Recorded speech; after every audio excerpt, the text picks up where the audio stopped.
प्रयागराज महाकुंभ में श्रद्धालुजनों की भारी भीड़ है। लगभग 8 से 10 करोड़ श्रद्धालु इस समय प्रयागराज के अंदर मौजूद है। कल भी 5.5 करोड़ श्रद्धालुजनों ने महाकुंभ का स्नान किया था। ये जो भारी दबाव श्रद्धालुजनों के कारण और श्रद्धालुओं के संगम नोच पर जाने के कारण वहां पर एक बना हुआ है, लेकिन पूरा प्रशासन मौके पे वहां मौजूद है।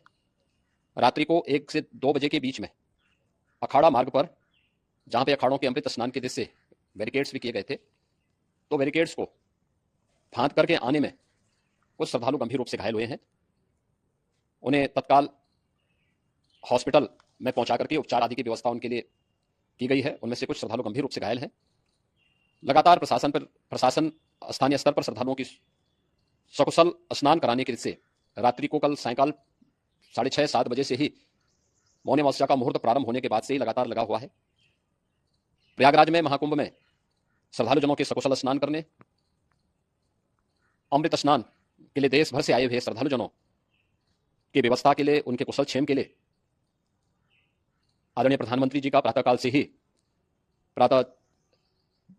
से ही उनके लगभग 4 बार प्रधानमंत्री जी ने हालचाल लिया है।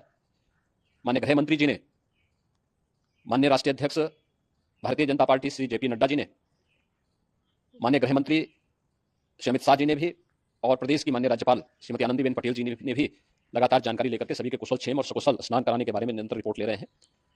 हम लोगों की प्रातःकाल से ही श्रद्धालुजन जो भी आए हैं वे स्नान कर सकें, इसके लिए यहाँ पे उच्च स्तरीय बैठक भी चल रही है, जिसमें मुख्य सचिव भी हैं, डीजीपी हैं, प्रमुख सचिव गृह हैं, मुख्यमंत्री कार्यालय के प्रमुख सचिव के साथ साथ एडीजी लॉ एंड ऑर्डर के साथ साथ अन्य वरिष्ठ अधिकारीगण मौजूद हैं।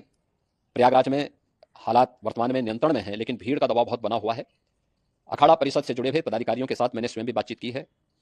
आचार्य महामंडलेश्वरों से भी, पूज्य संतों के साथ भी मेरी बातचीत हुई है, और पूज्य संतों ने बड़ी ही विनम्रता के साथ इस बात को कहा है कि नहीं, श्रद्धालुजन पहले स्नान करेंगे और फिर जब उनका दबाव कुछ कम होगा और वे सकुशल वहां से निकल जाएंगे, तब हम लोग स्नान करने के लिए संगम की तरफ जाएंगे।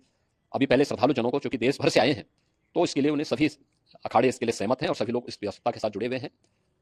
लगातार इस दिशा में हम लोगों का प्रयास है कि जो अब तक प्रातःकाल से ही, आपने देखा होगा कल मैंने बताया कि कल लगभग 5.5 करोड़ श्रद्धालु कल महाकुंभ का स्नान किए हैं, और आज प्रातःकाल तक लगभग 8:30 बजे तक 3 करोड़ से अधिक श्रद्धालु स्नान कर चुके हैं, और ये लगातार जारी है। लेकिन संगम नोच पर, अखाड़ा मार्ग पर, नागवासुकी मार्ग पर लगातार दबाव बना हुआ है, और वहां पर श्रद्धालुजनों की सुविधा के लिए भी हर प्रकार की वहां पर प्रशासन पूरी मुस्तैदी के साथ लगा हुआ है। और इसीलिए मेरी अपील है पूरे प्रदेशवासियों से, पूरे देशवासियों से, और सभी श्रद्धालुओं से भी, सभी पूज्य संतों से भी, कि अफवाह पर कोई ध्यान न दें, संयम से काम लें। यह सब आयोजन सभी लोगों का है। प्रशासन उनकी सेवा के लिए पूरी तत्परता के साथ लगा हुआ है। केंद्र और राज्य सरकार पूरी मजबूती के साथ वहां पर हर प्रकार का सहयोग करने के लिए तत्पर है। लेकिन कोई किसी अफवाह पर ध्यान न दे। कोई भी व्यक्ति नकारात्मक अफवाह फैलाने का प्रयास करेगा, उस प्रकार से नुकसान हो सकता है।